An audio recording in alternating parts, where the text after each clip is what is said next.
वर्षाचा म्हातारा होता. आता कसं सांगू तुम्हाला,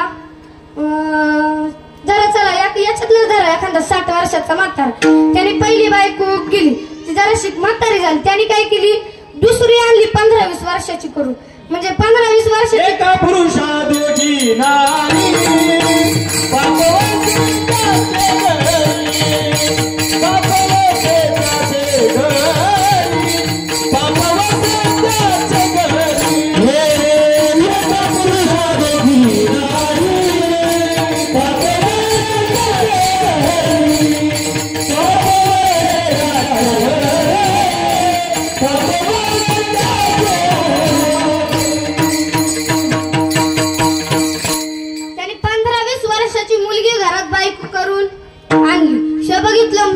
म्हातारी तर विचारायलाच नको, तिची तळपायाची आग मस्तकापर्यंत गेली. ही काय करायची, जी 15-20 वर्षाची करून आली होती का नाही, ती काय करायची, रोज संध्याकाळी नवरा झोपला का काय करायची, नवऱ्याचे सफेद केस झाले होते का नाही, ते उपटायची. का उपटायची, कारण हिचे केस काळे आणि त्याचे केस पांढरे, ते पुढे शोभल का जोडी, शोभल का मला सांगा, तुम्ही शोभल का नाही शोभल, म्हणून ती काय करायची, पांढरे केस उपटून काढायची. तिच्या दररोज करायला लागली. एक दिवस काय झालं, म्हातारीनं बघितलं, तर म्हातारीनं बघितलं, म्हातारी काय कमी का, ती गेली तिच्या भांड्या, माझ्या नवऱ्याचे केस काढते काय बघतेच त्या. तर महिला मंडळाची भांडणं काय कशी असतात, साधी असतात का, महिला मंडळ एकदा भांडणं करायला लागल्या का पदर खाऊनच भांडणं करतात, काही एकमेकींची केस वडीत्यात, काही चिमटे काढीत्यात, विचार कसोय नाही. महिला मंडळाचा तर फार विचार कसोय नाही. महिला मंडळाची भांडणं कशी असते, ती लागली ना ती असं भांडाय, हे बघितलं नवऱ्यानी, तर नवरा काय हिनं रागाच्या घरातून पटले ना सगळे जे काळे होते ते उपटून टाकले. नवरा म्हणला, तुम्ही भांडू नका, तुमची दोघींची झाली चढवड, माय केली तुम्ही सगळी चंपी, मी काय माक्याला बिचारायचा टाकला, मी तुमच्या मध्ये तरी होतो का, आता चूक कोणाची, त्याची का तिची, त्याने दुसरं लग्न करायचीच काय जरूरत, ठीक आहे तुमच्या समजी भांडत नाही, पण दुसरं लग्न केलंच का, चूक कोणाची त्याची. तुम्हाला भांडू नका, आपण एक आयडिया करू, आपल्याकडे 3 खण घरे 3 खण माडे, म्हणजे काय 3 घरे 3 माडे, तर म्हणजे काय, त्याने काय केलं, 2 बायकां तो एक तिसरा, तिघ एका घरात राहिले, वर ठेवली धाकली, खाली ठेवली थुरली, आणि तो वेगळ्या खोलीत. तर तो वेगळ्या खोलीत यांची भांडणं व्हायला लागली, सगळ्याची वाटणी झाली, पर कपडे बिपडे अख्ख्याची वाटणी झाली, भांड्यांचीही वाटणी झाली, पण त्यांच्याकडे एकच म्हैस होती, तर तिची कशी करायची वाटणी. त्याने काय केलं, थुरलीला तोंडाकडची बाजू दिली आणि धाकलीला कासकडची बाजू दिली. तर धाकली काय करायची, रोज सकाळ संध्याकाळ दूध काढायची खायची, थुरली काय करायची, उन्हातान्हात काम करायची, गावात कापायची, म्हशीला घालायची, ही काय करायची, तब्येत करायची, ती खायची, तिला काय काम नसतं, आयतं बसून खायचं. आता आयतं बसून खायचं. एक दिवस काय झालं, गावात अखंड हरिनाम सप्ताह बसला, आपल्या गावात पण बसलाय का नाही, ह्या वर्षी 7 गावात बसला, आणि थुरली जराशी देवाचं भजन करणारी होती, परमार्थातील होती. थुरलीच्या घरी एक दिवस महाराज मंडळी आली, थुरलीच्या घरात काही दूध नव्हतं, ती गेली तिच्याकडे धाकली म्हणली, अगं महाराज मंडळी घरात आले, थोडस दूध देते काय ग कपभर, तब्येत कोण करतं मला सांगा, थुरली का धाकली, थुरली. ही धाकली थुरलीला म्हणते ना, दूध काय त्या बापाचं आहे का, मी काय देऊ तुला, तर हिला मांडायची काय जरूरत, ही चांगलंच म्हणली ना दूध देते, हिनं नाही गप म्हणायचं, तर ही लागली वाढवलं. आणि आता तुम्हाला सांगा, महिला मंडळाला तर उलटी उत्तर द्यायची तर लय भारी सवय लागली. शेजारणीची भांडणं चालली का तिसरी शेजारी तीच मध्ये काडी घालाय, तर तिसरी शेजारी काडी घालाय येतीच, ही तशी त्यांच्यात आली तिसरी शेजारी, अगं तू तिच्या कशाला गेली, तुला काय दूध लागत होतं वय, मग तिनं दूध का नाही दिलं, तुला काय करायचंय, दूध लागत होतं माझ्याकडे तर यायचं ना, असं तसं लागली ना बोलाय, खंडीभर बोलायला लागली तर लागली. थांब, ती म्हणली थांब, तुला मी आयडिया सांगते, तुला म्हशीचं दूध लागत आहेस ना, आयडिया सांगते. आता यांच्या दोघींची भांडणं, तिसरीनं घातली मध्ये काडी, तिनं घातली मध्ये काडी, ती म्हणली तू भांडू नको, एक काम कर, आपण काय करू, ती धाकली दूध काढायला गेली का म्हशी, तर तो काय करायची, पातळ काठी घ्यायची याताची, जायचं म्हशीच्या तोंडावर हाणायची. तर मला सांगा, म्हशीच्या तोंडावर हाणल्यावर म्हैस कुठं दूध काढून देईल का, हिनं तेच केलं, हिनं काय केलं, घेतली अशी पातळ काठी घेतली, ही दूध काढत होती बिचारी धाकली, पातळ काठी घेतली गेली ना म्हशीच्या तोंडावर हाणायला. धाकली म्हणजे अगं काय करते तू, काय अंधारी तर ही लागली हिच्या संगती भांडायला. तर भांडायला लागली तर लागली. ही म्हणते थोरली, तोंडाकडची बाजू माझी, मला जे करायचं मी ते करीन, तुया वाट गेले का मी नाही गेले. म्हणजे आता म्हातारा सुद्धा भांडाय कमी पडती नाही. तशी ती म्हातारी होती, ती भांडाय कमी पडली नाही. तिनं केली भांडायला सुरुवात. तर तिनं भांडायला सुरुवात केली. धाकली जरा नवऱ्याची आवडती पत्नी होती, ती गेली पतीकडून. मी दूध काढत होते, तुमच्या पहिल्या बायकोनं मला म्हशीच्या तोंडावर काठी आणली, मी दूध कसं काढायचं. ह्या मला थांबा, तुम्ही भांडू नकाच, तुम्हाला मी आता सांगतोच. तुम्ही त्यांचा उपदेश सुरू झाला आणि आता थुरलीच्या लक्षात आलं, म्हणजे म्हातारीच्या लक्षात आलं. म्हातारी म्हणली, उद्या गुढीपाडव्याचा सण आहे, तुम्ही जेवायला माझ्याकडे पाहिजे. धाकली मध्येच म्हणती, मी तुमच्या आवडती पत्नी आहे, तुम्ही सकाळी जेवायला माझ्याकडेच पाहिजे, काही झालं तरी माझ्याकडेच यायचं, माझ्याकडेच यायचं, माझ्याकडेच यायचं. ही म्हणली, थुरली म्हणती, बघू चाल, बघू, मीच घेणार माझ्या नवऱ्याला जेवायला, माझ्या संगच घेणार. ही जायला लागली, ती जायला लागली. नवरा म्हणला, थांबा, मी एक काम करतो, जिचा स्वयंपाक सगळ्यात अगोदर होईल मी तिच्याकडेच जेवायला जाईल, जिचा स्वयंपाक नंतर होईल तिचं संध्याकाळी बघू. तर सकाळी बघू म्हणल्यानंतर थुरली सकाळी लवकर उठली, देवाचं भजन काकडा करीत करीत करीत स्वयंपाक झाला. आणि धाकली कशी होती, सूर्यवंशी. सूर्यवंशी म्हणजे काय, सूर्य उगवला तरी पेडो पसरून राहणारी धाकली, म्हणजे कोण, सूर्यवंशी. तशी ती राहिली झोपून. हिनं सकाळी लवकर उठली, स्वयंपाक झाला, नवऱ्याला उठवलं, नवऱ्याने आंघोळ बिंघोळ केली, तिच्याकडं जेवायला गेला.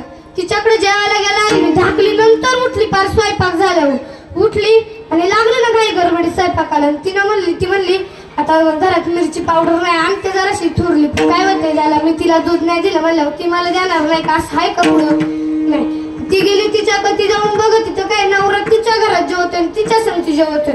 लागली ना जळायला लागली. गेली नवऱ्या, मी तुम्हाला रात्री सांगतो तुम्ही माझ्याकडे जेवायला पाहिजे, तिच्याकडे कसं काय जेवायला गेला. मी आताच्या सुना नवऱ्या संगती भांड्या सुद्धा कमी पडत नाही, आताच्या पण नाही पडती. त्या काळातल्या ती जरा नाहीतर होती म्हणून पडली, नाही तर म्हातारी होती ती नाही भांड्या कमी पडली. पुढं ती भांडली तर तिच्या नवऱ्याच्या दुसऱ्या बायको संगती, नवऱ्या संगती भांडली का नाही, तिनं गप मध्ये ऐकून घेतलं. गेली तिच्यावर लागली ना तिच्या संगती भांडायला. काय सांगता, त्या बिचारीचे केस बिसव सगळं वडला, काय हाणलं त्या बिचारीला. नवरा म्हणला, अरे तुमच्या दोघांच्या भांडणात 9 वाजले म्हणल्यानंतर सगळी गावातली लोक त्याच्या घराकडे यायला लागली. अरे दरवर्षी तुझी गोडी सगळ्यात अगोदर उभी राहते, आज काय झालं, 9 वाजले तरी तुझी गुढी उभारली नाही. हा म्हणला, अरे काय सांगू तुला, 2 बायका केल्या कुठं सुख भेटत आहे. ही लागली राहायच्या संगती भांडा, यांची भांडणच मला मिटू मला, म्हणून ते एवढा वेळ झाला. तेव्हा त्याने गुढी उभारली. मला सांगा, 2 बायका केल्यावर सुख आहे का, हाय का सुख.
शिष्टमय माईक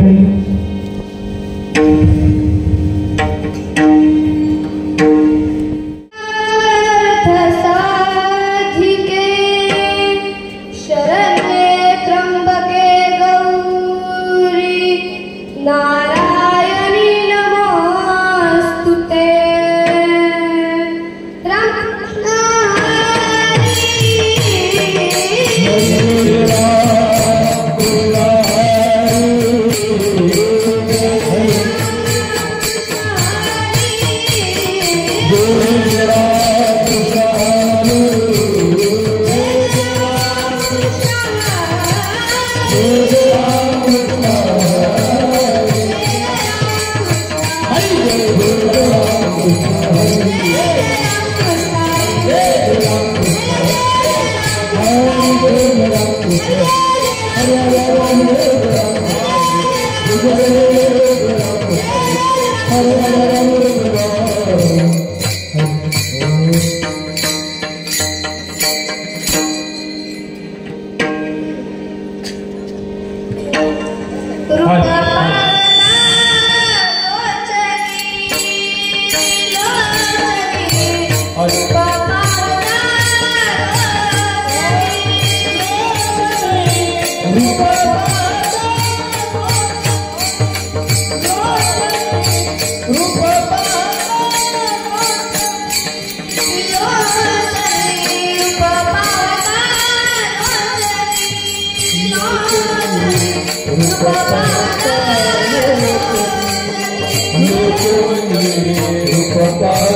या ठिकाणी पहिले चाल म्हणतील हरिभक्त पराय आदरणीय वंदनीय गुरुवर्य वाळा महाराज जाधव त्यांना साथ करतील आदरणीय वंदनीय निलेजी महाराज वडके.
संकट चराल दुर्घट भव सिंधू जन्मोनी आकुळी वाचे स्मरे राम जन्मोनी आकुळी वाचे स्मरे राम धरहाची नेम हरणेची तयाच्या चिंतनी निरशिल संकट तराल दुर्घट भव सिंधू तुका म्हणे कोटी कुळीते पुनीत तुका म्हणे कोटी कुळीते पुनीत भावे गाता गीत विठोबाचे तयाच्या चिंतनी निरशिल संकट तराल दुर्घट भव सिंधू महायोग पीठे तटे भीमरथ्या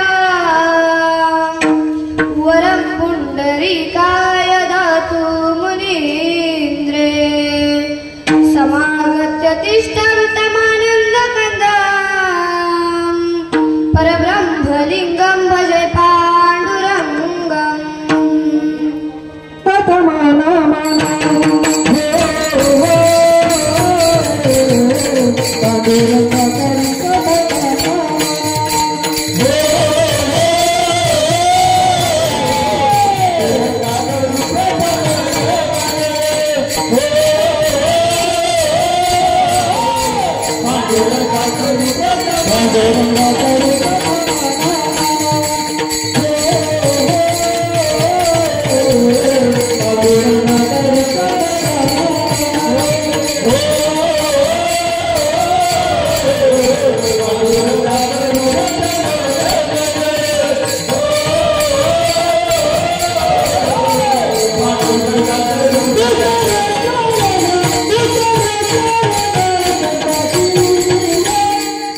Thank you.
चरणी साष्टांग नमन करीत असो.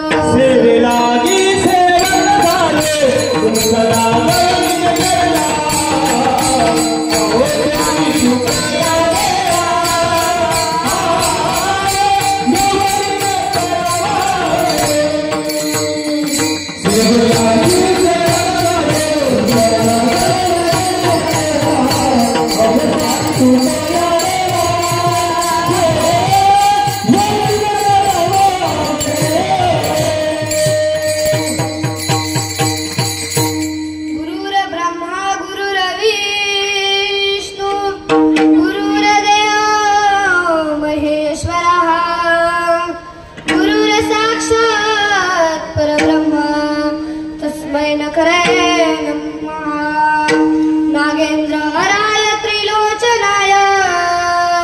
भस्मांगरागाय महेश्वराय चित्ताय शुद्धाय दिगंबराय तस्मै नकराय नमः शिवाय.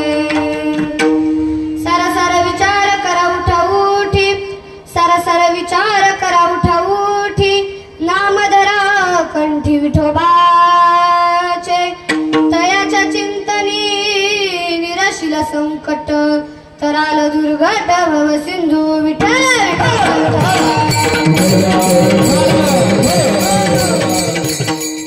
प्रस्तुत प्राप्त प्रसंगी कीर्तन रूपी सेवेसाठी निवडला अभंग जगदवंदनीय वैराग्याचे मूर्तिमंत पुतळे, वारकरी संप्रदायाचा कळस, श्रीमंत देहू निवासी जगद्गुरु तुकोबारायांचे. तुकोबार आपल्याला अभंगातून नामाचं महात्म्य, नामाची महिमा सांगतात. पण हा अभंग संकट विमोचक अशा प्रकारचा आहे. विठ्ठल विठ्ठल विठ्ठल.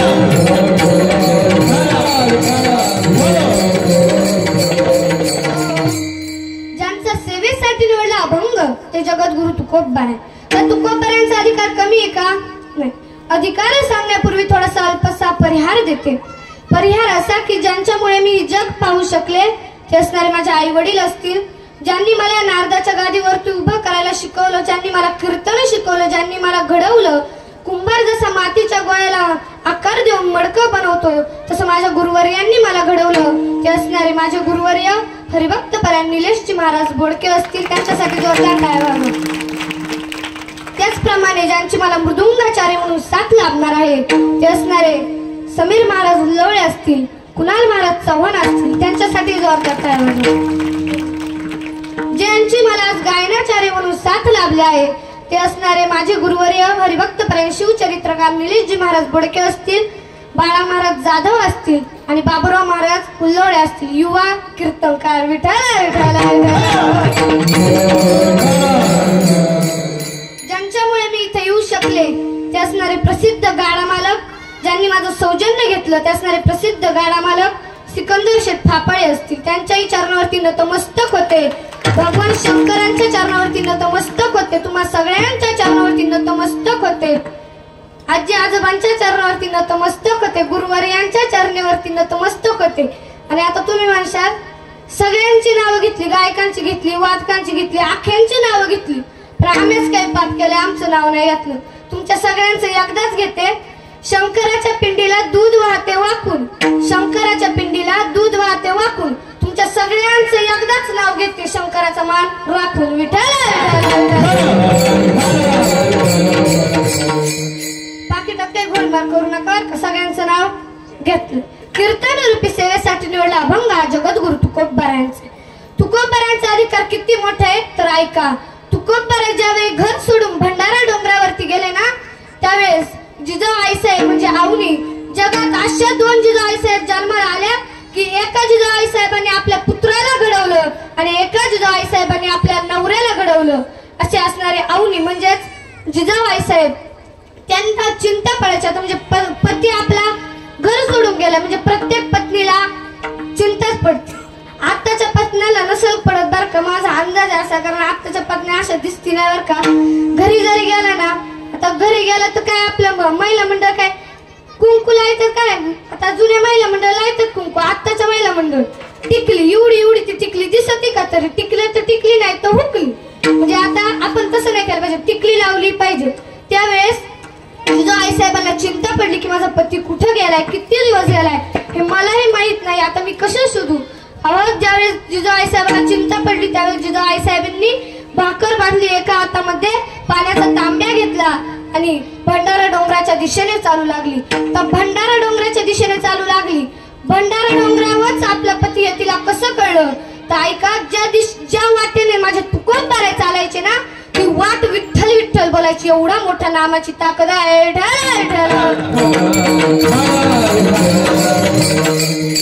तुकोबारे भंडारा डोंगरावरती गेले. जिजाऊ साहेबांना समजलं. जिजाऊ साहेब भंडारा डोंगर चढू लागल्या. आपल्या पायामध्ये चप्पल नव्हत्या, तशाच भंडारा डोंगर चढू लागल्या. काय झालं, मध्ये चढता चढता माझ्या जिजाऊ साहेबांच्या पायात काटा भरला. काटा असा भरला की रक्त निघायला लागला. पुण्यालाच कळवायना. माझ्या जगाच्या मालकाला चिंता पडली. त्याने सिंहासनावरून उडी मारली आणि एका गुराख्याचं रूप घेतलं. गुराख्याचं रूप घेतलं आणि जिजाऊ साहेबांपाशी आला आणि म्हणाला, माते तुम्हाला काय झालं आहे? तुम्हाला कुठं काही जखम झाली आहे का माते? तुम्ही असे का रडत आहात? तर माझ्या जिजाऊ साहेबांनी म्हणावं, बाळा अरे मी वर भंडारा डोंगर चढत असताना माझ्या पायामध्ये काटा घुसला रे. मी कसा काढू? मला काहीच सुधरत नाही. त्यावेळेस जगाचा मालक म्हणाला, आई थांबा मी तुमचा काटा काढून देतो. त्यावेळेस जिजाऊ साहेब म्हणाले, बाळा तुला काटा काढायला जमेल ना रे? जास्त दुखणार नाही ना? तर माझे देव म्हणतात, नाही आई तुम्हाला काहीच त्रास होणार नाही. मी मापात तुमचा काटा काढतो. खूप आहे. ज्यावेळेस भंडारा डोंगरावरती होते ना त्यावेळेस देव आपल्या गुराख्याचं रूप घेऊन आला आणि जिजाऊ साहेबांना, आई साहेब तुम्ही तिकडे बघा मी काटा काढतो. ज्यावेळेस जिजाऊ साहेबांनी तिकडे बघितलं तर देवाने आधी पाय घेतला आणि आपण सर्व देवाच्या पाया पडतो पण देव जिजाऊ साहेबांच्या पाया पडला. म्हणजे एवढा मोठा जिजाऊ साहेबांचा अधिकार आहे तो तुकोबारांचा किती असेल? विठ्ठला विठ्ठला. मला सांगा तुकोबारांचा अधिकार काय कमी नाही? तुकोबार आपल्याला अभंगातून नामाचं महत्व सांगतात, नामाची ताकद सांगतात. पण हा अभंग कसा आहे? संकट विमोचक अशा प्रकारचा आहे. विठ्ठला विठ्ठला. तुकोबार आपल्याला जन्म मृत्यूतून संसारातून पार पाडण्याचं एक सोप्यातलं सोपं साधन या अभंगामध्ये सांगतात. विठ्ठला विठ्ठला विठ्ठला. मी तुम्हाला आत्ता सांगणार का टाळ्या वाजवा. टाळ्या वाजवल्या नाही तर मी पण कीर्तन करणार नाही. म्हणून सगळ्यांनी एकदा टाळ्या वाजवा. एकदा म्हणजे अख्खं कीर्तन होतपर्यंत टाळ्या वाजवा. कीर्तन होतपर्यंत वाजवा का नाही तर घरी जाशाल आणि घरी गेल्या का सकाळी उठल्या का पिंट्याचा बाप म्हणलं का पिंट्याची आई चहा करते काय ग? पिंट्याची आई बसेल टाळ्या वाजवी. पिंट्याचा बाप म्हणलं का पिंट्याची आई थोडासा स्वयंपाक करते का मला बाहेर जायचंय? पिंट्याची आई बसेल टाळ्या वाजवीत. असं काही करू नका. कीर्तनातच वाजवा. विठ्ठला तुकोबार आपल्या अभंगातून सांगतात, सारा सारा विचार करा उठा उठी नाम धरा कंठी विठोबाचे दयाच्या चिंतनी निरशिल संकट तराल दुर्घट भवसिंधू. तुकोबार म्हणतात आपण कधी पण साराच विचार केला पाहिजे, असार विचार केला नाही पाहिजे. असार विचार कोणता? तर दुसऱ्याचं वाईट करण्याचा. तुम्हाला सांग का शेजारच्याने जर बंगला बांधला का आपल्या पोटात तर इतकं दुखतं इतकं दुखत का पण विचारताच सोय नाही. आपलं तर फार सांगताच सोय नाही. आपण त्याचं वाईटाच्याच मागं लागतो. दुसऱ्याने जर चांगली गाडी घेतली ना आपल्याला ते सुद्धा देखवत नाही. म्हणजे आपण काय केलं पाहिजे? सार विचार केला पाहिजे, असार विचार केला नाही पाहिजे. असार विचार केल्याने काय होतं तर आपल्या जीवनात पाप वाढतं पुण्य कमी होतं. विठ्ठला तुकोबार आपल्या अभंगातून सांगतात सार विचार करा. असार विचार कोणता? तो दुसऱ्याचे खिशे मारायचा विचार, दुसऱ्याची चोरी करायचा विचार असं काही करू नका. कधी पण सारच विचार करा, असार विचार करू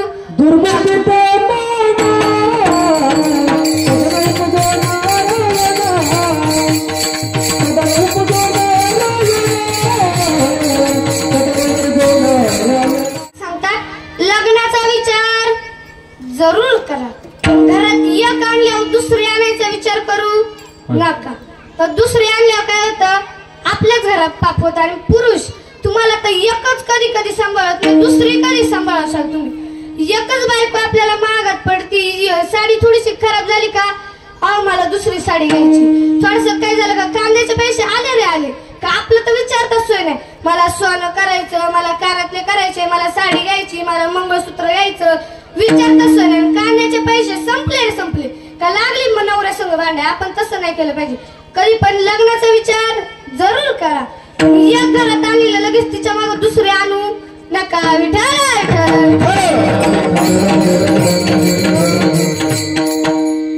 म्हणजे तू कोपारे म्हणतात लग्नाचा विचार जरूर करा, म्हणजे सारे विचार जरूर करा, पण असा विचार करू नका. आता पेड्याचं कसं असतं, पेड्यावरून कसा असतो सार आणि आतूनही कसा असतो सार. म्हणजे कसा गोड असतो का नाही. मनुष्य कसा असतो बाहेरून काही काही असतात बरं का वाढ असतात जराशी, पण आतून कसे असतात चांगले असतात. तसंच देवाचे देव कसं आहे बाहेरूनही चांगलं सारे आणि आतूनही असारे. म्हणून आपण देवाचं नामस्मरण केलं पाहिजे. देवाचं नामस्मरण केलं म्हणजे नामस्मरण केलं पाहिजे. जर नामस्मरण केलं तर आपल्या जीवनामध्ये सुख आहे. तू कोण म्हणतात तू विचार जरूर करा, पण विचार नाही केला तर समाधानाची प्राप्ती नाहीये. विचार वाचवणी पाहिजे समाधान. विचार करा, विचार केला तरच समाधानी. पुढे आलतो आपण, पुढे आलतो. हाय का तुमचं लक्ष? आता मला सांगा तुम्ही हाय का लक्ष? मी विषय बदलायला तुम्ही लगेच बदलायचा का? पुढे आलतो आपण सार. कधी पण सार विचार करा, लग्नाचा विचार करा, पण दुसरे आणायचा विचार करू नका. लक्ष देऊन ऐका. आता लागचं सांगते, टाळी वाजवा, लागचं सांगते, नाही तर तुमचा माईक मी चालले अशी जाऊ का? मी 2 तास कीर्तन करणार आहे, तुम्ही घाबरू नका.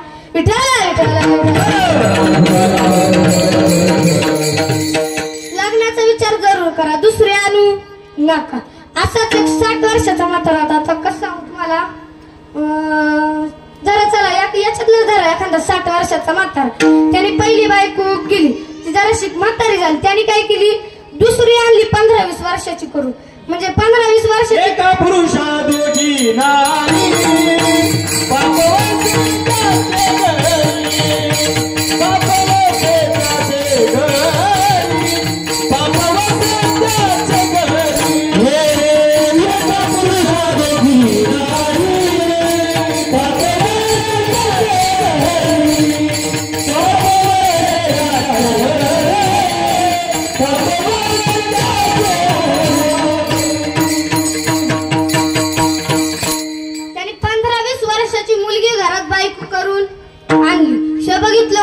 म्हातारी तर विचारायलाच नको, तिची तळपायाची आग मस्तकापर्यंत गेली. ही काय करायची जी 15-20 वर्षाची करून आली होती का नाही, ती काय करायची रोज संध्याकाळी नवरा झोपला का काय करायची, नवऱ्याचे सफेद केस झाले होते का नाही ते उपटायची. का उपटायची? कारण हिचे केस काळे आणि त्याचे केस पांढरे, ते पुढे शोभल का जोडी? शोभल का? मला सांगा तुम्ही शोभल का? नाही शोभल. म्हणून ती काय करायची पांढरे केस उपटून काढायची. तिचं दररोज करायला लागली. एक दिवस काय झालं, म्हातारीनं बघितलं. म्हातारी काय कमी का? ती गेली तिच्या भांड्या, माझ्या नवऱ्याचे केस काढते काय बघतेच त्या. महिला मंडळाची भांडणं काय कशी असतात? साधी असतात का? महिला मंडळ एकदा भांडणं करायला लागल्या का पदर खाऊनच भांडणं करतात. काही एकमेकींची केस वडीत्यात, काही चिमटे काढीत्यात. विचार कसं नाही महिला मंडळाचं तर फार विचार कसं नाही. महिला मंडळाची भांडणं कशी असते? ती लागली ना तिला संख्या भांड्या, हे बघितलं नवऱ्यानी तर नवरा काय हिनं रागाच्या घरात उपटले ना सगळे जे काळे होते ते उपटून टाकले. नवरा म्हणला तुम्ही भांडू नका, तुमची दोघींची झाली चढवड, माय केली तुम्ही सगळी चंपी, मी काय माक्याला बिचारायचा टाकला, मी तुमच्या मध्ये तरी होतो का? आता चूक कोणाची? त्याची का तिची? त्याने दुसरं लग्न करायचीच काय जरूरत? ठीक आहे तुमच्या संगती भांडत नाही, पण दुसरं लग्न केलंच का? चूक कोणाची? त्याची. तुम्हाला भांडू नका. आपण एक आयडिया करू. आपल्याकडे 3 खण घरे, 3 खण माडे, म्हणजे काय 3 घरे 3 माडे. तर म्हणजे काय त्याने काय केलं, 2 बायकां तो एक तिसरा, तिघ एका घरात राहिले. वर ठेवली धाकली, खाली ठेवली थुरली आणि तो वेगळ्या खोलीत. तर तो वेगळ्या खोलीत यांची भांडणं व्हायला लागली. सगळ्याची वाटणी झाली, पर कपडे बिपडे अख्ख्याची वाटणी झाली, भांड्यांचीही वाटणी झाली. पण त्यांच्याकडे एकच म्हैस होती, तर तिची कशी करायची वाटणी? त्याने काय केलं, थुरलीला तोंडाकडची बाजू दिली आणि धाकलीला कासकडची बाजू दिली. तर धाकली काय करायची, रोज सकाळ संध्याकाळ दूध काढायची खायची. थुरली काय करायची, उन्हात तान्हात काम करायची, गावात कापायची, म्हशीला घालायची. ही काय करायची, तब्येत करायची, ती खायची. तिला काय काम नसतं, आयतं बसून खायचं. आता आयतं बसून खायचं. एक दिवस काय झालं, गावात अखंड हरिनाम सप्ताह बसला.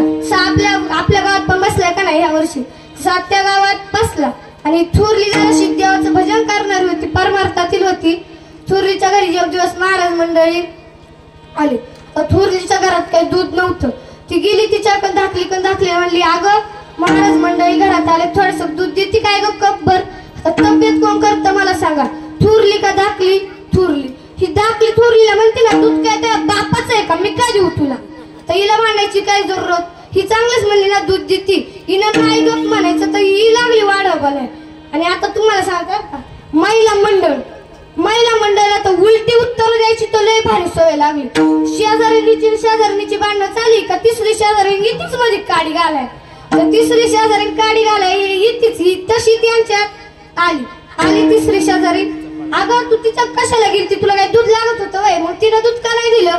तुला काय करायचंय, दूध लागत होतं माझ्याकडे तर यायचं ना. असं तसं लागली ना बोलाय, खंडीभर बोलायला लागली तर लागली. थांब, ती म्हणली थांब, तुला मी आयडिया सांगते, तुला म्हशीचं दूध लागत आहेस ना, आयडिया सांगते.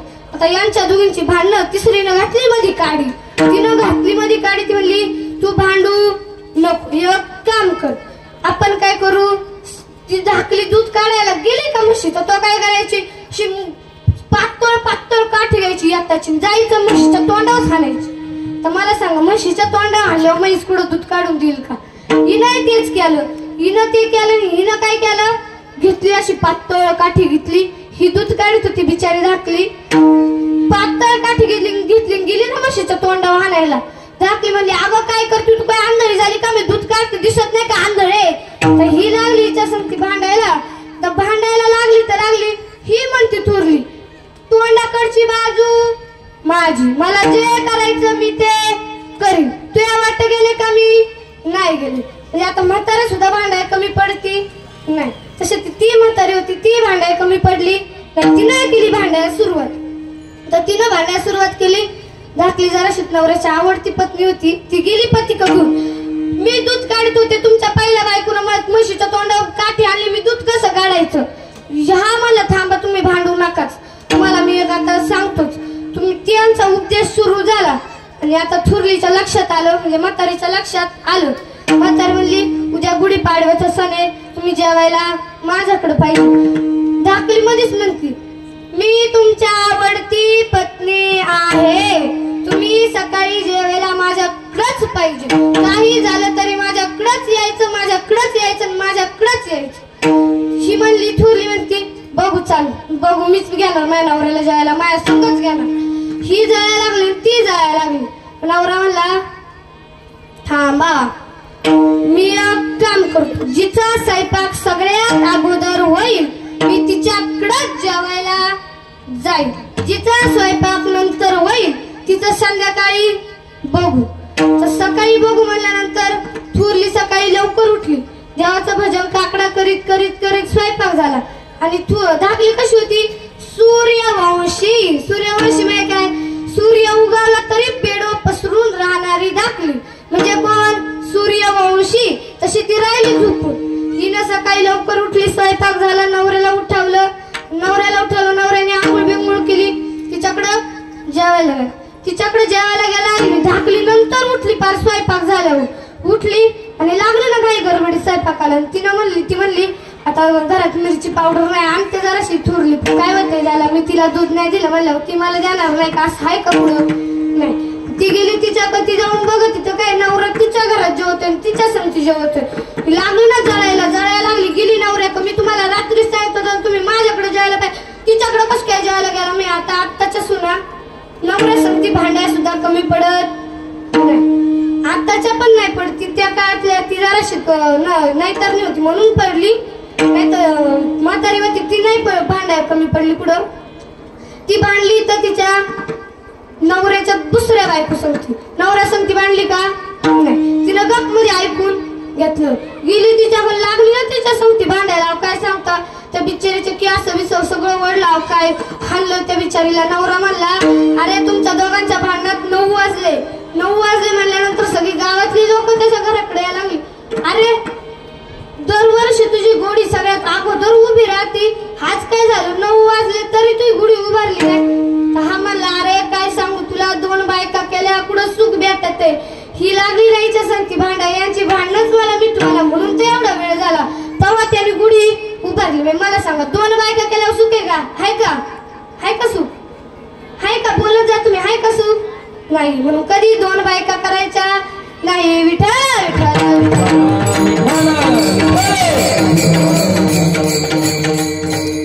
तुकोबा आपल्या अभंगातून सांगतात आपण सारे विचार करा. असारे विचार करू नका. असारे विचार केल्याने आपल्या जीवनात समाधानाची प्राप्ती नाही. त्यांनी सांगा त्यांनी कसा विचार केला? असार केला म्हणून तर त्याची अशी लोकांनी अशी इज्जत काढली का नाही. आपल्याला तसं करायचं असेल तर आपण करा 2 बायका, मा काही जात नाही. तुम्ही 2 बायका केल्या तरी मा काही जात नाही. पण 2 केलं ही भांडायला लागली का मायक नको व्यवहार करायचं. म्हणजे ताई म्हणलं तुम्हाला करायचं तर करा 2 बायका, म्हणून केल्या 2 बायका मायक चाले भांडायला. तुम्ही मी तुम्हाला म्हणलं का बरं करच आग्रह केला का तुम्हाला? नाही. म्हणजे 2 बायका केल्यावर सुख आहे का? नाही. विठ्ठल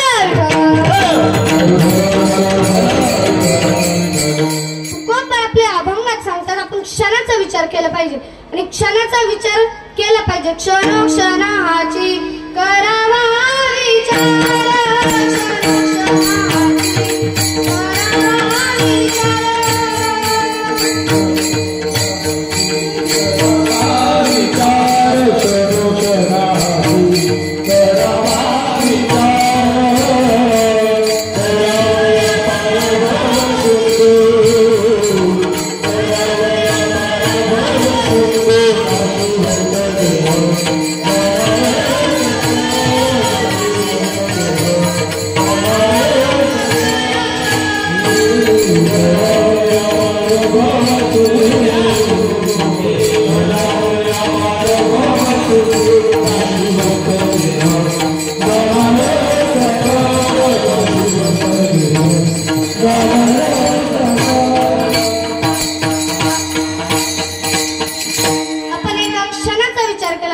क्षणाचा विचार केला पाहिजे, पण तो कोणता विचार केला पाहिजे, कशाचा विचार केला पाहिजे? अभंगाचा प्रथम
संकट तराल दुर्घट सिंधू. विचार करा, सारा विचार करा. म्हणजे कसा करा? चांगला विचार करा. चांगला विचार कुणी केला तर सिंधुताई सपकाळ. काय सिंधुताई सपकाळांनी विचार केला? गोरगरिबांच्या मुलांना सांभाळ, जे मुलं कचऱ्याच्या कुंडीत टाकून जातात ना त्या मुलांना सांभाळल्या, अनाथाच्या माय बनल्या. म्हणजे आपण कसा विचार केला पाहिजे? सारा विचार केला पाहिजे. सारा विचार अजून कुणी केला तर लता मंगेशकर. काय लता मंगेशकरने विचार केला? आपल्याला महाराष्ट्रातील टॉप गायिका बनायची, नाही बनली का लता मंगेशकर बनून जाईल. झाशीची राणी, काय झाशीची राणी, पुत्र पाठीस घेऊन लढणारी झाशीची राणी, राष्ट्रमाता जिजाऊ साहेब. अरे राष्ट्रमाता जिजाऊ साहेब नसते दिसले कुंकू कपाई, नसते दिसले अंगणात तुळस, आणि नसते दिसले मंदिरावरचे कळस. म्हणजे आपण कधी पण चांगल्याचा विचार केला पाहिजे. काय जिजाऊ साहेबांनी केलं तर छत्रपती शिवाजी महाराजांना घडवलं. त्यांनी कसा विचार केला, सार विचार केला.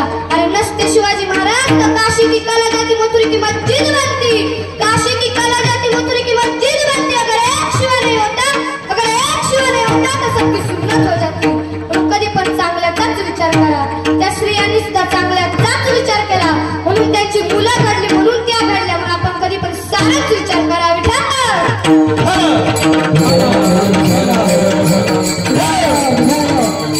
अरे जर शिवाजी महाराज नसते तर महिला मंडळाला आज बाहेर फिरता आलं नसतं, या मंदिरावरचे कळस राहिले नसते. म्हणून सर्वांनी एकदा प्रेमाने भजन करा. छत्रपती शिवाजी महाराज की जय, छत्रपती शिवाजी महाराज की जय. पण आपण सारच विचार केला पाहिजे. सारे विचार करा, पण कसं करताना करा. विठोबाचं नाम आपल्या कंठामध्ये धरलं पाहिजे, म्हणजे विठोबाचं नामस्मरणच केलं पाहिजे. नामस्मरण कुणी केलं तर नामस्मरण वाल्या कोळ्यांनी केलं. त्याच्या जीवनामध्ये काय झालं तर त्याचं पाप नष्ट झालं. ते कसं तर ऐका. तो वाल्या कोळी काय करायचा, सकाळी उठायचा, जंगलात जायचा. इथं जंगल नाही, आता सांगितलं असतं कुठं जंगल आहे, पण इथं जंगल आहे, पण ते जरा शिकला असेल. त्या जंगलात जायचा आणि जंगलात गेला का झाडावरती बसायचा. जो कोणी आडवा येईल खाली उतरायचं आणि त्याला म्हणायचं तुझ्याकडलं सगळं सोनं नाणं दे, नाही तर मी तुला मारून टाकेल. अशी त्याची रोजची धमकी असायची. आता त्याने असे 7 रांजणं भरवले. ते 7 रांजणं म्हणजे मोठाले असे रांजणं. त्याच्यात काय करायचं, एवढले दगड गोटे टाकीत, एवढ्याशी मोहरीचा दाना केवढा असतो तेवढले दगड गोटे टाकायचं. त्याने 1-2 नाही 7 रांजणं भरवली. कमी पाप केलं का आपल्या जीवनात. 7 रांजणं भरवली. एक दिवस तो असाच झाडावरती बसला आणि झाडावरती बसला त्याच रस्त्याने नारद महर्षी लागले. श्रीमन नारायण नारायण नारायण,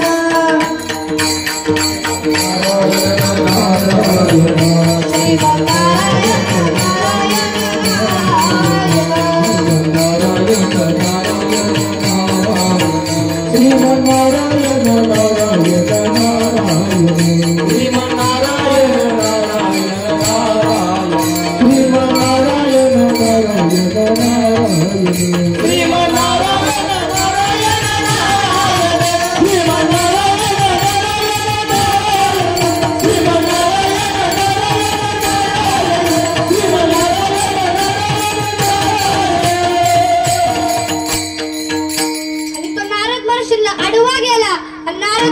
ओरडून मला, नारद महर्षी तुमच्याकडलं सगळं सोनं नाणं द्या, नाही तर तुम्हाला इथंच मारून टाकेल.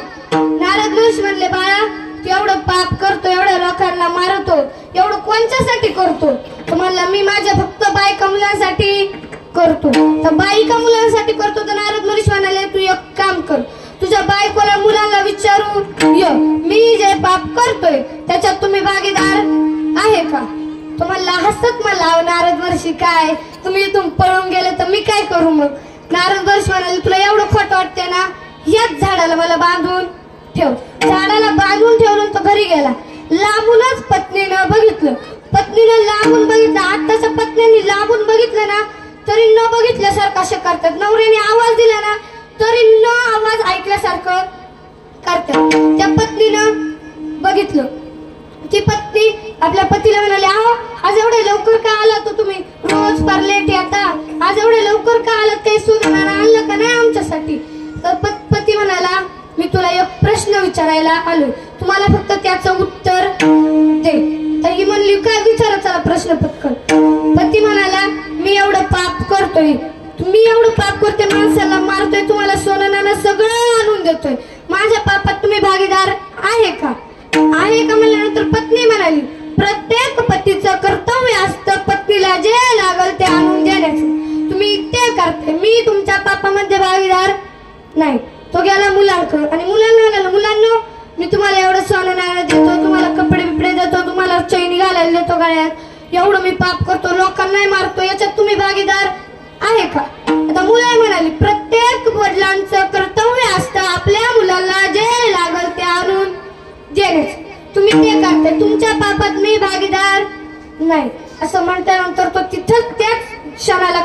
बसला आणि आपल्या मनात विचार केला. आपण एवढं दुसऱ्यासाठी करतो, आपण एवढं दुसऱ्याचा विचार करतो, पण तेच आपल्या पापामध्ये भागीदार नाही. मग या जगात आहे का? नाही रे.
हा मंत्र जपत राहा असं म्हणल्यानंतर नारद महर्षींनी ते ऐकलं.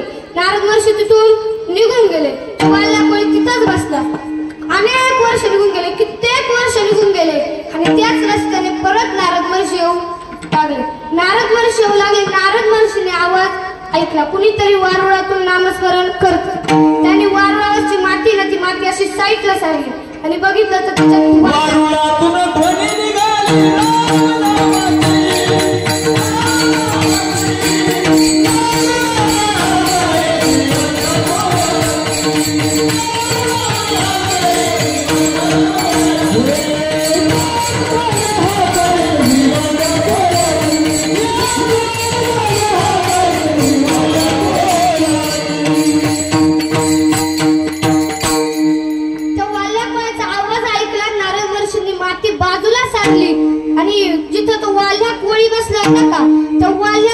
वाल्मिकी ऋषी झाला आणि त्यांनी राम जन्माच्या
ऐकलं म्हणजे त्यांनी नामस्मरण केलं. त्यांचं जन्म मृत्यूचं पाप जाळलं. तसंच केलं पाहिजे. पण आत्ताची तरुण पिढी विचारायलाच नको. तरुण पिढी म्हणलं का आत्ताची पोरं काय करतात, नामस्मरण करायचं, सार विचार करायचा, असा विचार करायचा नाही. तर आपल्या मुलं तर सांगायलाच नको, लय गुणाची आपली पोरं. आपली पोरं काय करतात, एखादी वैदाची पोरं, वैदाची म्हणतात का मी, आपल्या अंगणावरती केस जरी विसरीत असली ना तरी हे काय करतात, भंगारवाल्याची गाडी तिकडून आली, समजा दुसरं कोणाची आली तिकडून, तर गप पुढे निघायचं. तर आपलं गप पुढे निघायचं तर काय मोबाईलला गाणं लावायचं, काय गाण्याचा विषय सोडून द्या, विनोदाचा भाग सोडून द्या. पण आपल्या मुलाला आपण नीट संस्कार लावले पाहिजे. आपली तरुण पिढी तसं करत नाही. आपण नामस्मरण केलं पाहिजे. महिला मंडळ होतं तर विचारायलाच नको, लय भारी महिला मंडळ, कुठं कुठं कामाला गेलं का, आता खुरपायला यायला का कुठं, विचारायलाच नको. गप देवाचं नामस्मरण करायचं, त्यांचं वेगळंच नामस्मरण चालते.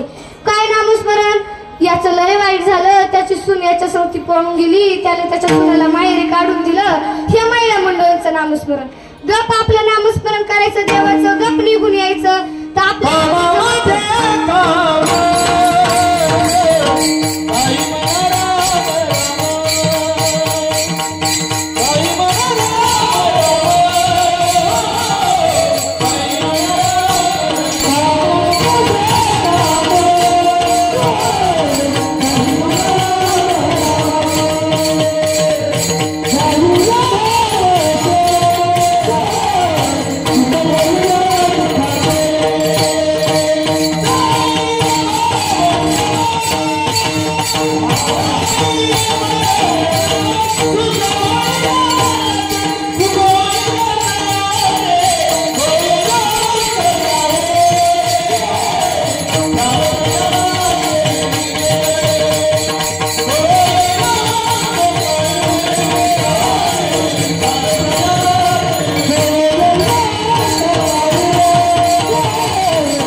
आपल्याला जर देवाची प्राप्ती हवीच असेल तर आपण नामस्मरण करतो, नक्कीच करतो. पण नामस्मरण करतो पण देव स्वतः, आपण देवाला बोलवतो पण देव स्वतःहून येतो का, नाही येत. देवाला आपण नाही बोलवलं पाहिजे. देव आपल्या नामस्मरणावरती प्रसन्न होऊन देव स्वतः आपल्या घरी आला पाहिजे. देव नामस्मरणावरती प्रसन्न होऊन कोणाच्या घरी गेला, पांडवांच्या घरी गेला.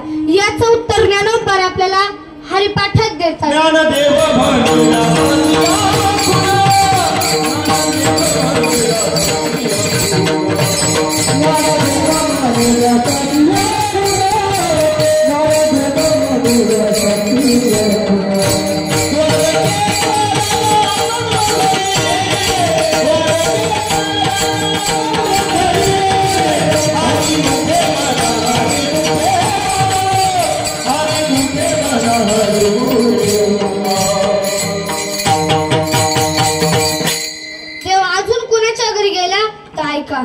एक 10 वर्षाची मुलगी होती, तिचं लग्न ठरलं. त्या काळात लवकर लग्न जमवायचे. आताच्या काळात लग्न 12, 18, 20 वर्षाची होऊन गेल्यावर जमवितात. आणि काही काहींचे जमवायला लागत आहेत बरं का. काही काहींचे संस्कारी असतात तर त्यांचेच जमवायला लागत आहेत. आणि जे असंस्कारी असतात ना त्यांचं तर विचारायलाच नको.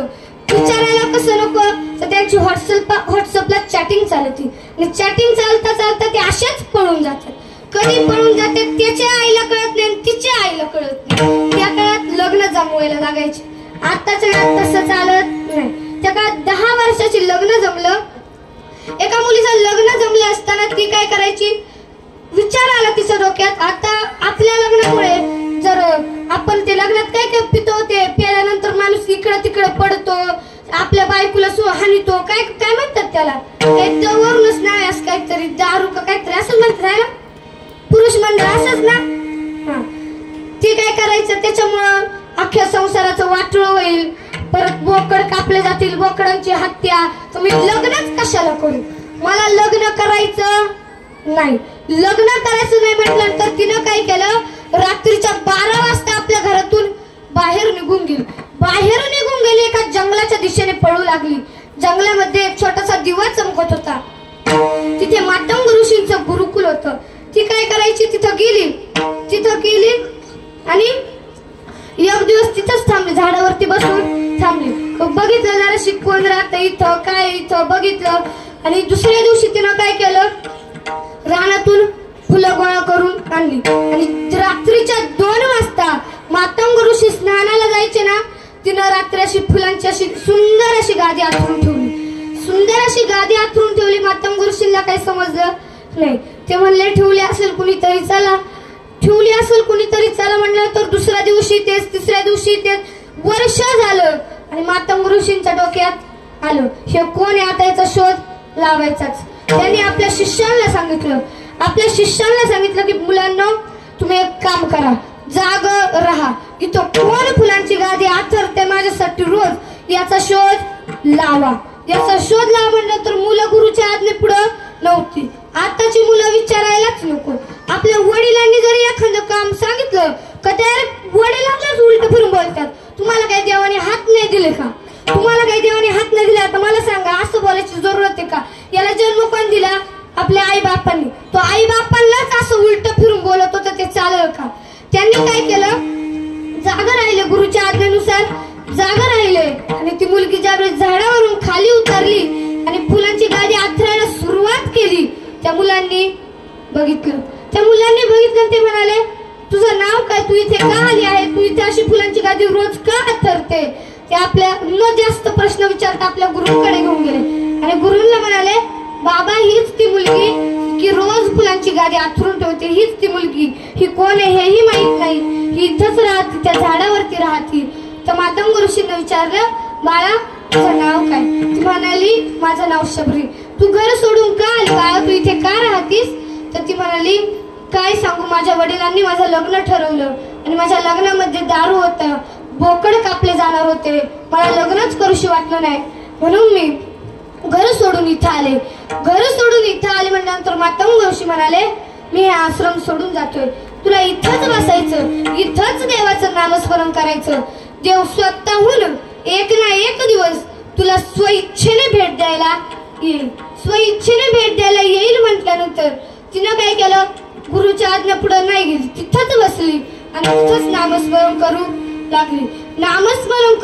देवाचं नामस्मरण करू लागली.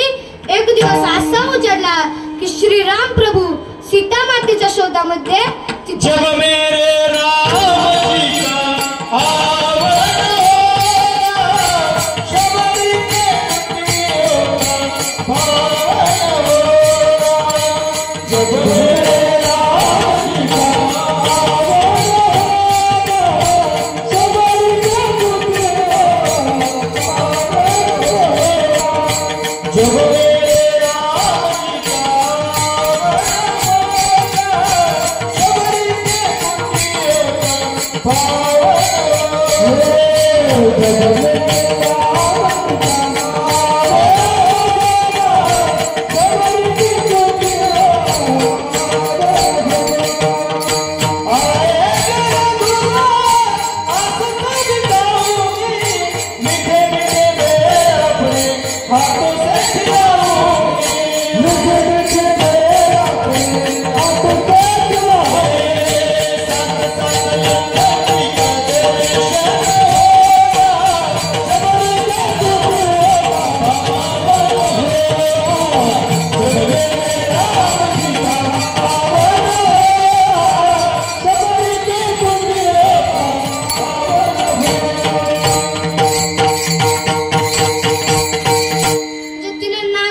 देव स्वतःहून आपल्याकडे येतो. म्हणून आपण काय केलं पाहिजे, नामस्मरण विठ्ठल विठ्ठल.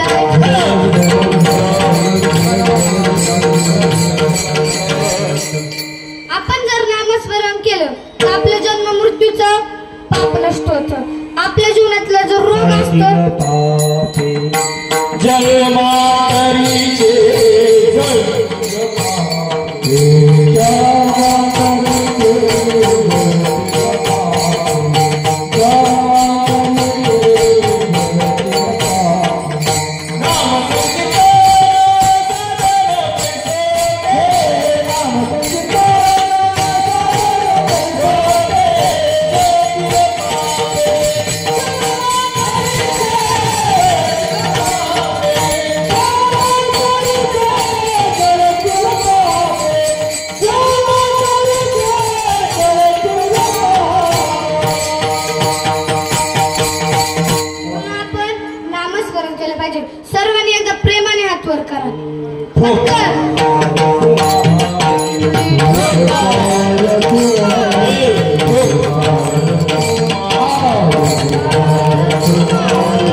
तरी आता तुम्हाला सांगू का, महिला मंडळ हातच वर नव्हते केले. फक्त सुरुवातीला सांगितलं नाही हात वर करा, तेव्हाच हात वर केले, परत हात वर केले नाही. महिला मंडळाने नामस्मरण केलं नाही. आता फक्त महिला मंडळ विठ्ठल विठ्ठल भजन करतील. विठ्ठल विठ्ठल. महिला मंडळ आवाज येत नाही बरं का. परत एकदा विठ्ठल विठ्ठल विठ्ठल तरी आवाज येत नाही. आता मोठ्याने नाही म्हणलं तर बघा मग विठ्ठल विठ्ठल विठ्ठल.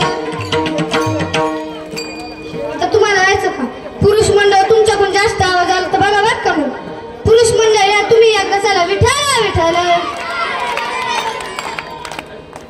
महिला मंडळ बघितलं रे, पुरुष मंडळाचं तुमच्याकडून जास्त आवाज आला. महिला मंडळ अजूनही नामस्मरण करती नाही. विठ्ठल विठ्ठल.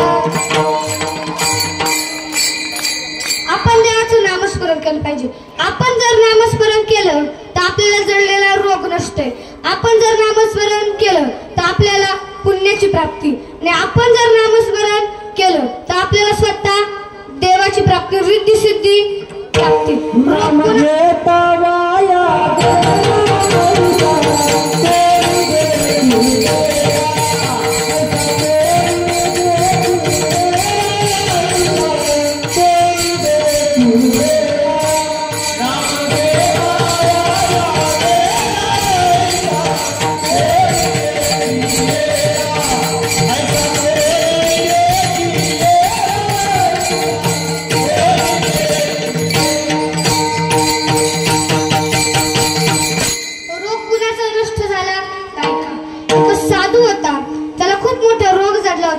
त्याने अख्खे हॉस्पिटल बघितले पण त्याचा रोगच नष्ट झाला नाही.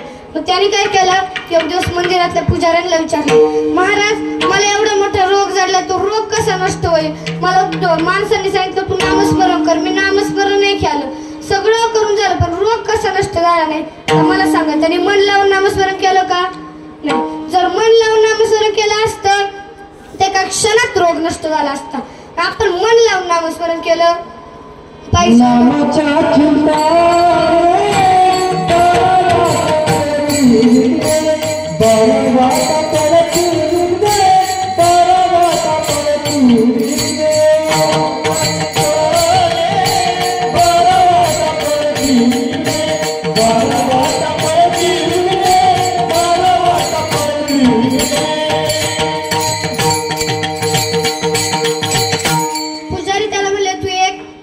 काम कर, काशीर तीर्थक्षेत्रामध्ये जा.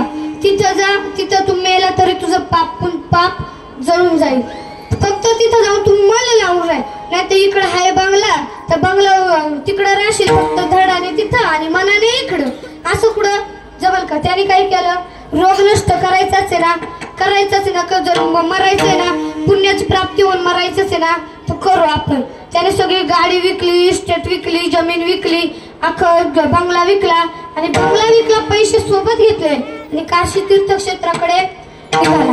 निघत असताना तो काय करायचा, कौतुकवाडीत आला का जो कोणी माणूस इथं असेल का त्याला पैसे द्यायचा आणि त्याला घेऊन काशी तीर्थक्षेत्राकडे जायचा. अशी त्याने खूप माणसं जमा केली आणि काशी तीर्थक्षेत्राकडे गेला. काशीमध्ये गेला. कमाल महाराज ते विटी दांडू खेळत होते. कमाल महाराज म्हणजे कोण, कबीरजी महाराजांचा मुलगा. तो विटी दांडू खेळत होता. त्यांनी विचार केला आज नाही एकादश, आज नाही कुठला कार्यक्रम, हे सगळी माणसं इथं जमली का आहात. तो गेला त्याच्याकडे आणि म्हणाला अहो आज नाही कुठली एकादश, कुठला कार्यक्रम, तुम्ही इथं एवढे सगळे जमले का आहात, मला काही कारण कळेल का, माझ्या परीने काय उपयोग झाला तर मी तुम्हाला चांगलं सांगतो म्हणल्यानंतर त्यांनी काय केलं, त्याच्यातला एक पुढे आला म्हणाला काय सांगू, माझ्या पाटलाला खूप खूप खूप मोठा रोग झालाय, तो नष्ट करण्यासाठी आम्ही इथं आलो. कमाल महाराज म्हणले पुढे तुमचे पाटील, त्याला इकडे बोलवा. पाटीलांना पुढे घेतलं आणि पाटलांना बघितलं. तो कमाल महाराज म्हणले तुम्ही एक काम करा, गंगेमध्ये जा, पहिल्यांदा डुबकी मारायची राम म्हणायचं, दुसऱ्यांदा डुबकी मारायची राम म्हणायचं, तिसऱ्यांदा डुबकी मारायची राम म्हणायचं, असे 3 वेळा डुबके मारून राम म्हणायचं, तुमचा रोग नष्ट होईल. ते गंगेकडे घेऊन गेले आणि गंगेमध्ये घेऊन गेले. पहिल्यांदा डुबकी मारली, वर आले, राम म्हणाले, रोग नष्ट झाला नाही. तर पाटील म्हणला अरे परत तू काय फसवणार नाही ना मला, नाही तर मारायला औषध उड्या आणि बोंबलत काहीच होणार नाही. कमाल महाराज म्हणले तुम्ही थांबा, अजून एकदा डुबकी मारा, दुसऱ्यांदा नाही झालं तर तिसऱ्यांदा तरी होईल. त्यांनी दुसऱ्यांदा डुबकी मारली, वर आला, राम म्हणाला, रोग नष्ट झाला नाही. ज्यावेळेस तिसऱ्यांदा तो खाली गेला, कमाल महाराजांच्या लक्षात आलं हा कळकळून राम म्हणत नाही तर याचा रोग तरी कसा नष्ट होणार. त्यांनी काय केलं, विटी दांडू खेळत दांडू होता हातात, तो घेतला, जसा वर यायला लागला तसा डोक्यात हाणला, वर आल्यावरती तो कळकळून राम म्हणला, त्याचा रोग नष्ट झाला. मग आपण जर मन लावून नामस्मरण केलं तरच आपला रोग नष्ट, तरच आपल्याला देवाची प्राप्ती, तरच आपल्याला रिद्धी सिद्धी प्राप्ती. म्हणून आपण मन लावून नामस्मरण केलं पाहिजे. विठ्ठल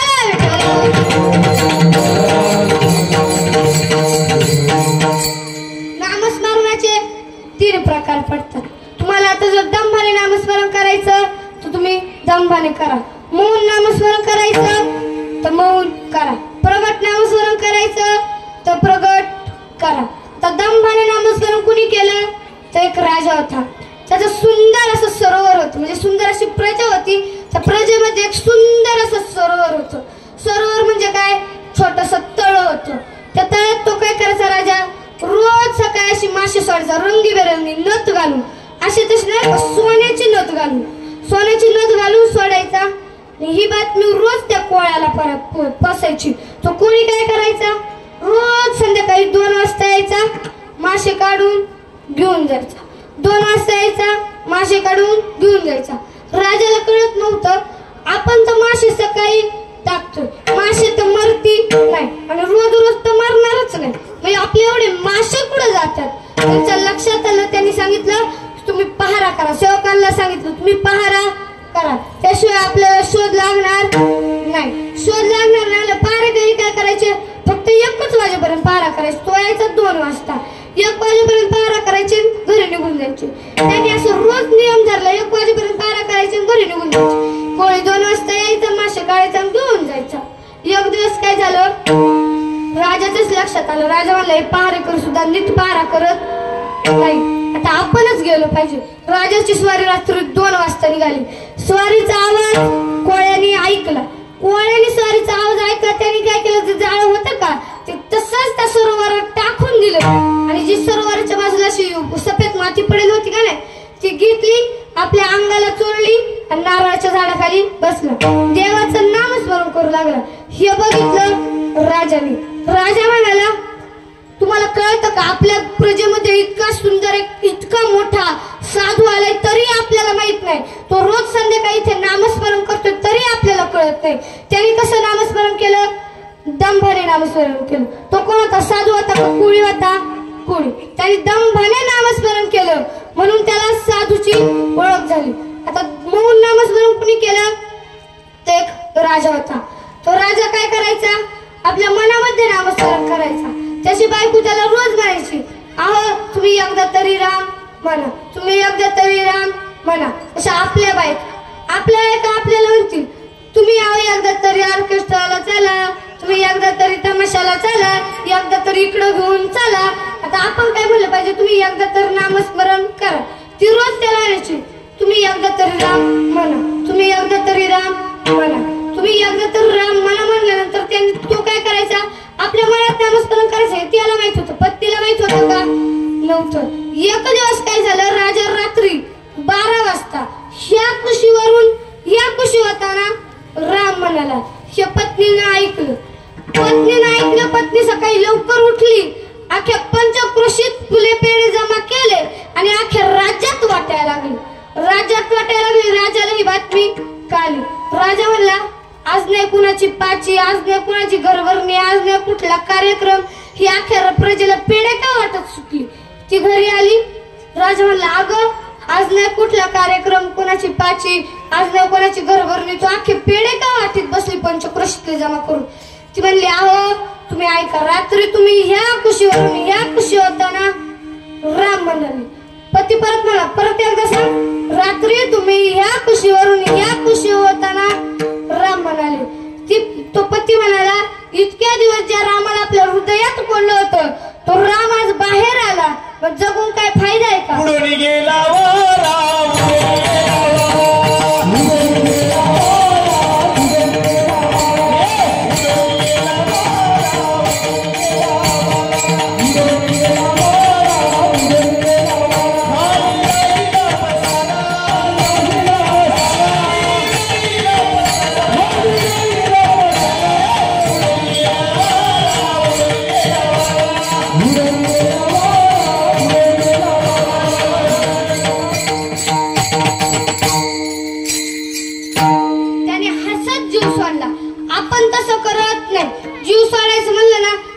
आशाच लावून धरतो, काहीतरी टुमकच लावून धरतो.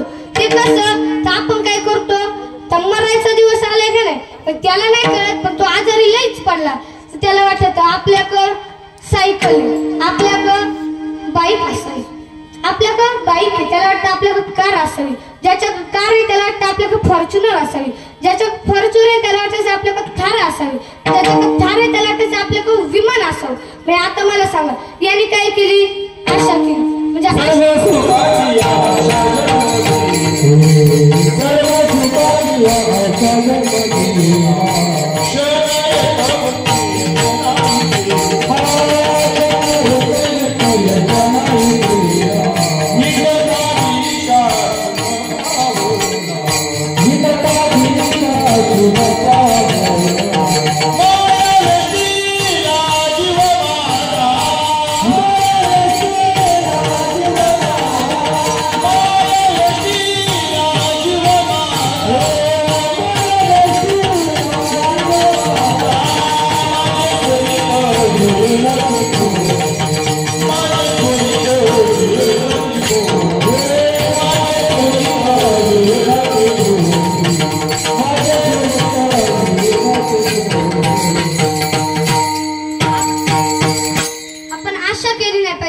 आशा केली तर आपल्या जीवनामध्ये दुःख आहे. आपण आशा करतो म्हणून आपल्याला कधीच वैकुंठ प्राप्त होत नाही. आशा करून कधीच मरायचं नाही. आपल्याला पाहिजे ना ते पोरांक मागायचं, ज्याच्याकडे जे आपल्या जवळ असेल त्याच्याकडे मागायचं, पण कधीच आशा करायची नाही. ऐका, असाच एक साधू होता. साधू म्हणजे असाच एक माणूस होता, माळकरी होता. तो काय करायचा, असा रस्त्याने चालत, म्हणजे कुठून चालला होता, जंगलातून चालला होता. आणि जंगलातून चालत असताना त्याच्या पाठीमागं वाघ लागला. तर जंगलातले वाघ राहतात बरं का, त्याच्या पाठीमागं तसाच एक वाघ लागला. एवढा पळत सुटला. आपल्या मागे एखादं कुत्र जरी लागलं ना, आपण कुत्र्यासारखं पळत सुटतो. काय सारखं पळत सुटतो, कुत्र्यासारखं. त्याच्या मागं वाघ लागला होता. तो पळत पळत पुढे गेला आणि विहिरीत उडी टाकली. विहिरीच्या मध्यवर्ती आडवं वडाचं झाड होतं. तो त्या वडाच्या फांदीवरती जाऊन पडला. त्याच्या मनात विचार आला, आता आपण एक काम केलं पाहिजे, या फांदीवरती राहण्यापेक्षा खाली उडी टाकली पाहिजे. निदान पुन वर तरी जाऊ, थोडस वर तर जाऊन खाली बघितलं. खाली तर वाटच बघत होता नागोबा. त्या नागोबाने बघितलं मला खाली कसं उतरावं. वर बघितलं, त्याला वाटलं वाघ पळून गेला. वर बघितलं, वर तो वाघ वाटच बघत होता. तो वाघ वाट बघत होता. त्याने काय केलं, फांदीला धरत थोडासा दुसऱ्या फांदीकडे गेला आणि जसा त्या वरच्या फांदीला हात लागला त्याला तो आगीमोळ, त्या आगीमोळाला जसा धक्का लागला इतक्या माश्या उठल्या एवढ्या चावल्या का विचारताच सोय नाही. एवढ्या चावल्या विचारताच सोय नाही. त्याने काय केलं तिथंच थांबला. पण अशा फोड बिड आले तोंडावर विचारताच सोय नाही. ते मधाचं जसं पोळं फुटलं त्याच्यातला एक थेंब त्याच्या नाकावरती पडला आणि नाकावरून तो जिभेवरती आला आणि जिभेवरती आला त्याने तो चाटला तर तो सगळं सुख विसरून सगळं दुःख विसरून सुखात आला. सुखात आला काय म्हणजे आपण काय केलं पाहिजे कधी पण नामस्मरण केलं पाहिजे. त्याला आधी किती दुःख झालं. खाली उडी मारायची तर नागोबा बघितला, वर बघायचं तर वर वाघोबा बघितला आणि ज्या पाणीला टाकला त्याला आगीमोळ. आपलं कसं असतं संसारातलं घरी वाघोबा कोण. सकाळी आपण लवकर उठतो का उठत देवपूजा करतो, पाटलाकडं जातो. पाटील म्हणतो अगं बघ कोण आले जरा चहा पाणी बघ. ती बायको आज जाते चहा पाणी बघते. पाटील सुरुवात करतो अरे तू माझ्याकडून वर्ष झालं पैसे घेतले अजून काय पैसे दिले नाही बाबा. कधी पैसे देतो म्हणतो महिन्याने देतो अजून वर्ष होत आला अरे कधी पैसे देतो. हे झालं वाघोबा. घरी आला का बायको म्हणजे कोण नागोबा. बायकोचं सुरूच राहतं तुम्हाला काही अक्कलच नाही. घरातला भाजीपाला संपलाय कळतच नाही. घरात भाजीपाला नाही, भाजी कशाची करायची, मला लावायला फेरन लावली नाही, कसं करायचं. महिलांचा मेकअप तर विचारायलाच नको. मेकअप म्हणलं का त्याला खंडीभर मेकअप लागतो. तर मेकअप पुरवायचा का भाजीपाला पुरवायचा नवऱ्याने. नवऱ्याच्या खिशात रुपयाच लागून राहत नाही. हा झाला नागोबा. आणि मध्येच ते आगीमोळ म्हणजे कोण पोरग. ते काय करतं पप्पा मला चॉकलेटी, पप्पा मला कुरकुर. त्याचं सुरूच राहतं. म्हणजे आता ऐका मला सांगा बायको डबल नवऱ्यावर पावर करते. तुम्हाला अक्कलच नाही तर पोराला लागत आहे ते आणून द्यायचं सोडून इकडं तिकडं हिंडत बसता कळतच नाही. मला सांगा संसारात सुख आहे का दुःख आहे. संसार दुःख मूळ चौकडे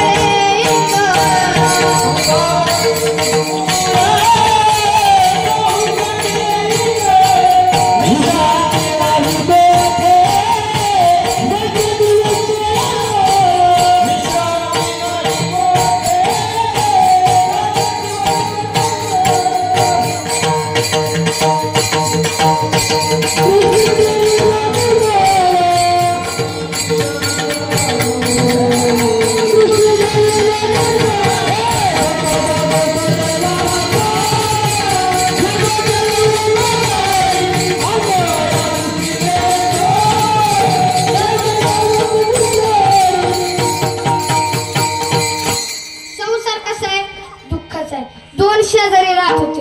एका शेजाऱ्याचं त्याला बायको होती दुसऱ्याला बायको होती. याची काय करायची इकडला शेजारी होता का नाही एक इकडला होता एक इकडला होता.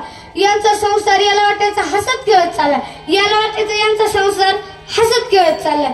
एक दिवस काय झालं एका इकडल्या शेजाऱ्याची बायकोची इतकी भांडणं झाली का विचारताच सोय नाही. याच्याकडे गेला म्हणला अरे काय सांगू तुला माई अवदस सापडली माय पदरात. तिला भांडल्याशिवाय माय यक्ष नाही जात नाही. रोज माय सांग ती भांडतच राहते. हा म्हणला तू एवढं सुखात कसं चाललंय. तुम्ही दोघं रोज हसून खेळून राहता आमचं कसं काय होत नाही रे. आता हा म्हणला अरे काय सांगू तुला वाटतं हसून खेळून चालत आहे पण आमचं दुःख आम्हालाच माहिती. आमच्याकडे कसं चालत आहे तिनं मला लाटणं पिकून हाणलं ते जर मला लागलं नाही तर मी दात काढितून म्हणजे दात उपटून नाही काढीत बरं का. दात कसे हसवतो म्हणजे आणि जर लाटणं मला लागलं तर ती हसत. म्हणजे आमचा संसार हाणामारीचा. तुझा संसार तरी भांडणाचा आहे आमचा संसार हाणामारीचा. मी आता सांगतो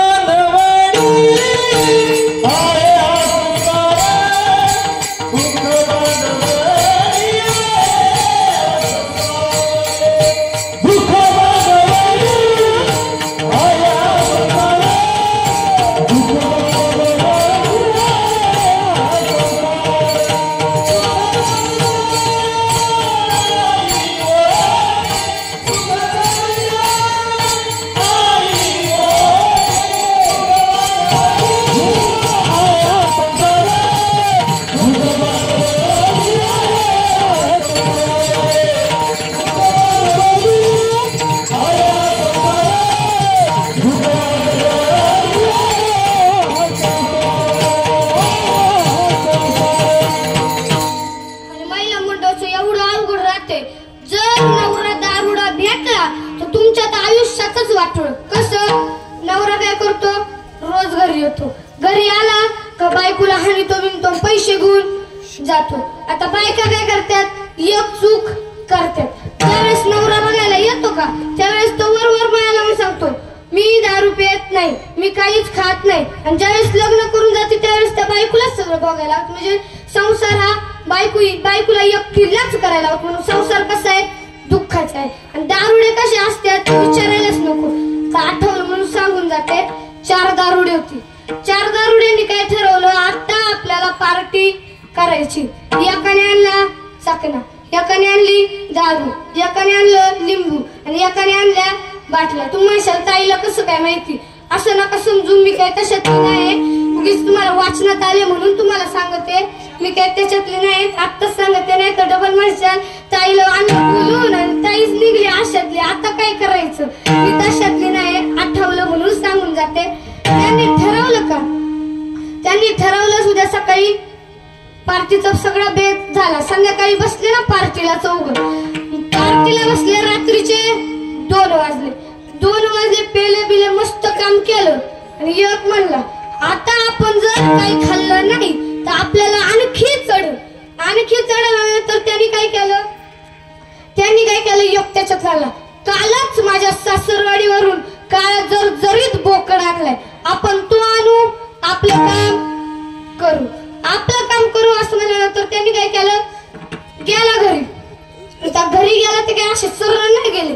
एक ह्या कोपऱ्याला, एक त्या कोपऱ्याला, एक तर गट्टात आणि एक इकडं. घरी गेले आणि तुम्हाला थांबा, तुम्ही आत येऊ नका. तुम्ही आत आले आणि जर माझ्या बायकोला कळालं आपण रात्री आणून आपण बोकड याला काम केलं तर माझी बायको उद्या सकाळी मला उठून हाणील. म्हणजे आता बायका सुद्धा नवऱ्याला हाणाय कमी करत नाही. आणि विचार केला, हात गेला. इकडं होतं काळ कुत्र, इकडं होतं काळ बोकड. त्याने इकडलं उचल्याच्याऐवजी इकडलं उचलून आलं, आपलं काम केलं. सकाळी घरी आला ना आपली बायको घालत होती बोकडाला चारा. तू लांबून चारा लागे सखे, हे काळ बोकड आणलं कोणाचं? ती म्हणली, धनी ते जाऊ द्या, तुम्ही रात्री घरात आले, आपल्या घरातलं काळ कुत्र न्यालं कुठं? त्यावेळी त्याच्या डोक्यात तूप पेटली. आपण रात्री बोकड खायच्या ऐवजी कुत्र खाल्लं. म्हणजे दारुड्याला याची सुद्धा सूद नसते. विठ्ठल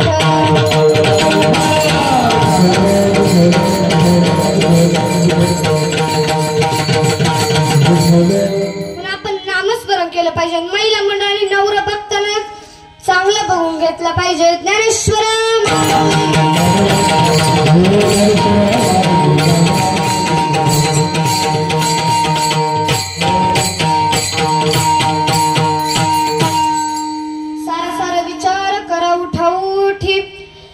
सारा विचार करा उठाऊठी, नाम धरा कंठी विठोबाचे. दयाच्या चिंतने निरशील संकट, तराल दुर्घट भव सिंधू. जन्मोनी आकुळी वाचे स्मरे राम, जन्मोनी आकुळी वाचे स्मरे राम. धरा चिने महरणेची, तयाच्या चिंतने निरशील संकट, तराल दुर्घट भव सिंधू. तुका म्हणे कोटी कुळीते पुनीत, भावे गाता गीत विठोबाचे. तयाच्या चिंतनी निरशील संकट, तराल दुर्घट भव सिंधू. तुका म्हणे कोटी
आचार्य म्हणून साथ लाभली ती असणारे माझेच गुरुवर्य हरिभक्त परायण शिवचरित्रकार निलेशजी महाराज बोडके असतील, त्याचप्रमाणे बाळा महाराज जाधव असतील, त्याचप्रमाणे बाबुराव महाराज हुल्लवळे असतील. ज्यांची मला मृदुंगमणी म्हणून साथ लाभली ते असणारे समीर महाराज हुल्लवळे असतील आणि कुणाल महाराज चव्हाण असतील. यांच्याही चरणावरती नतमस्तक होते.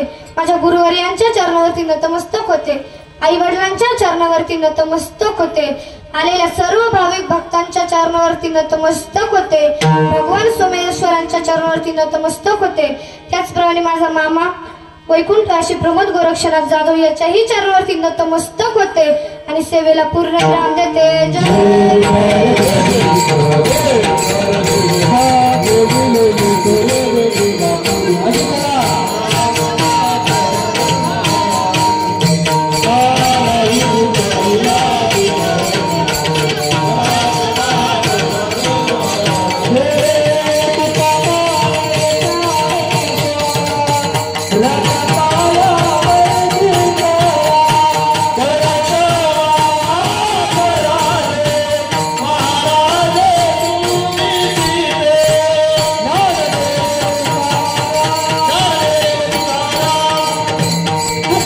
तुकाराम